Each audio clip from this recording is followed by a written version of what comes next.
నమస్తే. 10 ఏళ్ల పాటు అధికారంలో ఉన్నటువంటి ప్రతిపక్ష పార్టీ అయినటువంటి బీఆర్ఎస్ పార్టీ ఎప్పుడు కూడా ఉస్మానియా యూనివర్సిటీ గురించి కావచ్చు, విద్యార్థుల గురించి కావచ్చు ఎక్కడ మాట్లాడిన దాఖలు కనిపించలేదు. కానీ 10 ఏళ్ల తర్వాత అధికారం కోల్పోగానే ఇక మాజీ ముఖ్యమంత్రి కేసీఆర్ గారు ఒక ఎక్స్ ప్లాట్ఫామ్ వేదికగా ఒక ట్వీట్ చేసిరు. కరెంటు లేదు, వాటర్ లేవు, కష్టాలతో అల్లాడుతున్నటువంటి ట్వీట్ చేసిరు. మాట్లాడదాం. కాంగ్రెస్ పార్టీ నాయకులు ఎమ్మెల్సీ బల్మూరు వెంకట్ గారు విద్యార్థి నాయకుడుగా, ఎన్ఎస్యూ స్టేట్ ప్రెసిడెంట్గా మీరేం చెప్తారు? మాజీ ముఖ్యమంత్రి కేసీఆర్ ట్వీట్ చూసుంటారు, సో వాస్తవమేనాది? ఇప్పుడు కేసీఆర్ గారు పెట్టిన ట్వీట్ ఇది. ఇందులో ఏమని మెన్షన్ చేసిండు? Telangana CM and deputy CM were misleading the people on power, irrigation, drinking water supply of the state from past 4 months. Notice of Usmania University warden confirms that their claim were inference అని చెప్పి పెట్టిండు. ఇది పెట్టిండు ఏది? ఈ notice పెట్టి ఈ photo పెట్టిండు. అసలు కేసీఆర్ గారు 10 సంవత్సరాలుగా ముఖ్యమంత్రి ఉన్నప్పుడు వారు విద్యార్థుల పట్ల, ఉస్మానియా యూనివర్సిటీ పట్ల అవగాహనతోటి మాట్లాడితే ఈ ట్వీట్ పెట్టేటోడు కాదు. ఎందుకంటే ప్రతి సంవత్సరం ఏది జరుగుతుందో తెలియక విద్యార్థుల పట్ల నిర్లక్ష్యం వహించిండు. కాబట్టి ఈసారి ఇది కొత్తగా పెట్టిరేమో అని భావించినట్టుండు. బహుశా ఈరోజు కేసీఆర్ గారికి నేను తొలి వెలుగు ద్వారా వారికి నేను చూపిస్తున్నా. 2023 12వ తారీఖు 5వ నెల కేసీఆర్ ముఖ్యమంత్రిగా ఉన్న రోజు వచ్చిన ఒక సర్క్యులర్ ఇది. ఆ రోజు ఎలక్షన్ కోడ్ లేదు, ఏది లేదు. So every year as per process ఏదైతే సంబంధించి యూనివర్సిటీ అకాడమిక్ ఇయర్ స్టార్టింగ్లో ఒక గైడ్ లైన్స్ ఇస్తుంది, ఏది ఏ టైంలో ఏం ఓపెన్ ఉంటుందని. సో దానికి సంబంధించి సమ్మర్ వెకేషన్ కూడా మెన్షన్ చేస్తారు. సో ఈసారి ఎలక్షన్ కోడ్ ఉంది కాబట్టి అక్కడ ఉన్న ఏదైతే వార్డెన్ సంబంధించి చీఫ్ వార్డెన్ లాస్ట్ ఇయర్ ఇచ్చిన సేమ్ సర్క్యులర్ని డేట్ మార్చి ఈసారి 15 days బంద్ ఉంటుంది యూనివర్సిటీ అని ఇవ్వడం జరిగింది. సో దాన్ని కూడా ఎందుకు ఇచ్చిరని చెప్పి ఇమీడియట్గా మాకు సంబంధించిన డిప్యూటీ సీఎం గారు స్పందించి ఆ సంబంధించిన చీఫ్ వార్డెన్ గారికి దానికి సంబంధించిన యాక్షన్ సంబంధించి కూడా వారికి షోకాజ్ ఇష్యూ చేయడం జరిగింది. ఇది ఒక అంశం. ఏదైతే సంబంధించి అక్కడ వాటర్ ప్రాబ్లం ఉందని చెప్పి మీరు మాట్లాడుతారో, వాటర్ బోర్డు అధికారులు వచ్చి వారు చూసి ఎటువంటి వాటర్ కొరత లేదు, వాటర్ ప్రాబ్లం లేదని చెప్పి వారు ఇచ్చిన నివేదిక. ఎలక్ట్రిసిటీ బోర్డు అధికారులు వచ్చి ఎటువంటి ఎలక్ట్రిసిటీ షార్టేజ్ లేదని చెప్పి వారు ఇచ్చిన ఒక నివేదిక. నిజంగా కల్వకుంట్ల చంద్రశేఖరరావు గారికి చిత్తశుద్ధి ఉంటే, నువ్వు అన్న మాటకి నువ్వు కట్టుబడి ఉంటే 24 గంటలు ఉస్మానియా యూనివర్సిటీకి మీరు రండి. 10 సంవత్సరాలు ముఖ్యమంత్రి ఉన్న ఏ రోజు నువ్వు రాలే. ఆఖరికి 100 సంవత్సరాల సెలబ్రేషన్కి పోయినప్పుడు కూడా దొంగచాటుగా మాసొంటి విద్యార్థి నాయకులు ఉస్మానియా యూనివర్సిటీ విద్యార్థులందరినీ అరెస్టు చేయించి వాళ్ళని ఇంటికి పరిమితం చేసి ఉస్మానియా యూనివర్సిటీలో ఒక రూమ్లో బంధించి దొంగ లెక్క ఉస్మానియా యూనివర్సిటీకి వచ్చి నువ్వు వెళ్ళిపోయినావు. ఏ రోజు కూడా టీఎస్పీఎస్సీ పేపర్ లీకేజ్ రోజు నువ్వు నోరు తెరవలే. ఏ ఒక్క నిరుద్యోగి ఆత్మహత్య చేసుకున్న రోజు నువ్వు మాట్లాడలే. ఏ ఒక్క విద్యార్థి కనీసం మధ్యాహ్న భోజనం, సరైన భోజన సౌకర్యాలు అందిస్తలేనప్పుడు స్పందించిన దాఖలాలు లేవు. ఆఖరికి మీ బీఆర్ఎస్ పార్టీ మేనిఫెస్టోలో కూడా యువకులకి సంబంధించి నీ మేనిఫెస్టోలో ఏ ఒక్క అంశాన్ని కూడా నువ్వు పొందుపరచలే.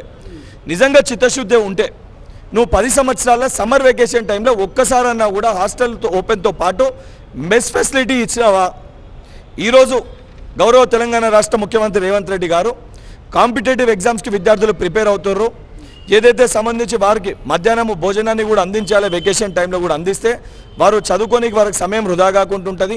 ఆ ఫెసిలిటీని వారికి కల్పించాలని చెప్పి ఇమీడియట్గా కేవలం హాస్టల్స్ ఓపెన్ పెడితే సరిపోదు, మెస్ ఫెసిలిటీ కూడా ఇవ్వాలని చెప్పి వారు డెసిషన్ తీసుకుంటూ ఏదైతే సంబంధించి సమ్మర్ వెకేషన్ టైంలో 15 days మెస్ కూడా ఓపెన్ ఉంటుంది. కేవలం ఉస్మానియా యూనివర్సిటీ కాదు, తెలంగాణ రాష్ట్ర వ్యాప్తంగా ఉన్న అన్ని యూనివర్సిటీలో సమ్మర్ వెకేషన్ టైంలో కూడా మెస్ ఫెసిలిటీ అందుబాటులో ఉంటుందని చెప్పని ఈ యొక్క సర్క్యులర్ని కూడా రిజిస్టర్ గారు ఉస్మానియా యూనివర్సిటీ వీసీ గారు రిలీజ్ చేయడం జరిగింది. ఇది ప్రభుత్వానికి విద్యార్థుల పట్ల, యువకుల పట్ల ఉన్న ఒక చిత్తశుద్ధి. ఇవన్నిటినీ పక్కన పెట్టి రాజకీయ లబ్ధి కోసము ఏదైతే గద్దె దిగిపోయినాక అయ్యో నా కొడుకుని నేను ముఖ్యమంత్రి చేసుకోలేకపోయినానే, అయ్యో నా బిడ్డ పోయి తిహార్ జైల్లో ఉందే అని చెప్పని మళ్ళీ నీ కుటుంబం కోసం ఈరోజు విద్యార్థులను, యువకులని అడ్డం పెట్టుకొని లేనిది ఉన్నట్టుగా చూపించి యువకులని రెచ్చగొట్టి రాజకీయ లబ్ధి పొందుదామని కల్వకుంట్ల చంద్రశేఖరరావు గారు ప్రయత్నిస్తున్నారు. 10 సంవత్సరాలు నీ చేతిలో మోసపోయినాం, 10 సంవత్సరాలు మమ్మల్ని మోసం చేసినాం. ఈరోజు మా ప్రభుత్వం ఏర్పడ్డది, ప్రజాప్రభుత్వం ఏర్పడ్డది, విద్యార్థుల, యువకుల సమస్యలు పరిష్కరించే వ్యక్తి ముఖ్యమంత్రిగా ఉన్నారు. ఇటువంటి ఒక ముఖ్యమంత్రి గారి గురించి తప్పుడు ప్రచారం చేస్తే ఊరుకునేది లేదు, సహించేది లేదు. నిజంగా నువ్వు అన్న మాటలకి నువ్వు కట్టుబడి ఉంటే 24 గంటలు ఆ రోజు మేము వచ్చే ప్రయత్నం చేస్తే మా పైన అక్రమ కేసులు పెట్టి మమ్మల్ని జైల్లో పెట్టినావు. ఈరోజు నేను సూటిగా నీకు సవాల్ విసురుతున్నా, ఉస్మానియా యూనివర్సిటీకి రా, 24 గంటలు అక్కడ ఉన్నాము. నిజంగా కరెంట్ వస్తుందా లేదా, వాటర్ ప్రాబ్లం ఉందా లేదా, విద్యార్థులకి మెస్లు ఓపెన్ ఉందా లేదా, హాస్టల్ ఫెసిలిటీ అందిస్తున్నామా లేదా, అవన్నీ చూద్దాం.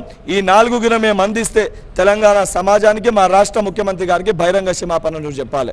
ఇవేది లేకపోయినా కూడా నేను క్షమాపణ చెప్పడానికి నేను సిద్ధంగా ఉన్నా. నిజంగా కేసీఆర్ గారు అన్న మాటలకు ఆయన కట్టుబడి ఉంటే 24 గంటలు ఉస్మానియా యూనివర్సిటీకి రావాలని సవాల్ విసురుతున్నారు. కొన్ని వీడియోస్ కూడా వచ్చినాయి. వీడియోస్ ఫేకా లేకపోతే రియల్ అనేది మనం క్రాస్ చెక్ చేసిందా ప్రభుత్వం కావచ్చు, అక్కడ యూనివర్సిటీ నాయకులతో ఏమైనా? ఇప్పుడు ఉస్మానియా యూనివర్సిటీకి సంబంధించిన స్టూడెంట్స్ వాళ్ళు కూడా నాతో ఉన్నారు. సంబంధించి అక్కడ ఉన్న కొంతమంది ఏదైతే వారు పూర్వ ఉస్మానియా యూనివర్సిటీకి వెళ్ళిన బల్కసుమన్ కానీ కొంతమంది నాయకులు వాళ్ళు విద్యార్థులని మళ్ళీ రెచ్చగొట్టే ప్రయత్నం చేస్తారు. 10 సంవత్సరాలు ఏ రోజు కూడా వీరు రాలే. కొంతమంది సంబంధించిన విద్యార్థులని మిస్లీడ్ చేస్తారు. ఆ వాస్తవానికి ఏంది, లాస్ట్ ఇయర్ ఇచ్చిన సర్క్యులర్ కాక ఈసారి ఏదో కొత్తగా ఇచ్చిన ఉద్దేశపూర్వకంగా మిస్లీడ్ చేస్తారు. ఆ మిస్లీడ్ చేసేదాన్ని మేము ఆధారాలతో సహా బయటపెట్టినాము. నిజంగా కేసీఆర్ గారు వాస్తవానికి ఆ ప్రాబ్లం ఉంటే రండి, మేము ఆప్తాం అంటలేం కదా. రాణిస్తారా? గతంలో వాళ్ళ అధికారంలో ఉన్నప్పుడు మిమ్మల్ని రాణిస్తున్నా కదా. కల్వకుంట్ల చంద్రశేఖరరావు గారు వస్తే నేనే తీసుకుపోతా. 24 గంటలు ఉన్నాం అక్కడ. నువ్వు అరెస్ట్ చేసినావు కదా నన్ను. ఈరోజు 100% నాకు నమ్మకం ఉంది. ఈ ప్రజాప్రభుత్వంలో ఎవరు ఎక్కడికి రావాలనుకున్నా కూడా 100% సమస్యలు ఉంటే మనము మాట్లాడే ఒక హక్కుని గౌరవ ముఖ్యమంత్రి గారు ప్రతి ఒక్కళ్ళ వ్యక్తికి కూడా ఇచ్చారు. అండ్ నేను ప్రతిపక్ష పార్టీ నాయకునిగా నిజంగా కేసీఆర్ గారికి తెలంగాణ సమాజం పైన చిత్తశుద్ధి ఉంటే అసెంబ్లీ వేదికగా వచ్చి చర్చలో పాల్గొంటుండే. ఈయన కుటుంబం కల్వకుంట్ల కుటుంబ లబ్ధి కోసం ఆలోచిస్తుండు కాబట్టి రాజకీయ విమర్శలు చేస్తుంది తప్ప సమస్యల పరిష్కారంపై ఈయనకి చిత్తశుద్ధి లేదు. Thank you so much. ఇది మొత్తం మీద బల్మూరు వెంకట్ అయితే సవాల్ విసురుతున్నారు. రండి ఉస్మానియా యూనివర్సిటీకి, అక్కడ చర్చిద్దామంటున్నారు. సో మరి కేవలం మాజీ ముఖ్యమంత్రి కేసీఆర్ ఆ ట్వీట్కే పరిమితం అవుతారా, లేకపోతే నిజంగా రియాలిటీ అంటే ఆ యొక్క ఉస్మానియా యూనివర్సిటీకి వచ్చి అక్కడ నిజంగా సమస్యలు ఉన్నాయా లేవా, ఈ యొక్క కాంగ్రెస్ పార్టీ సవాల్ను స్వీకరిస్తారా లేదనేది చూడాల్సిన అవసరం ఉంది. కెమెరా పర్సన్ అజయ్తో శ్రీశైలం, తొలి వెలుగు, హైదరాబాద్.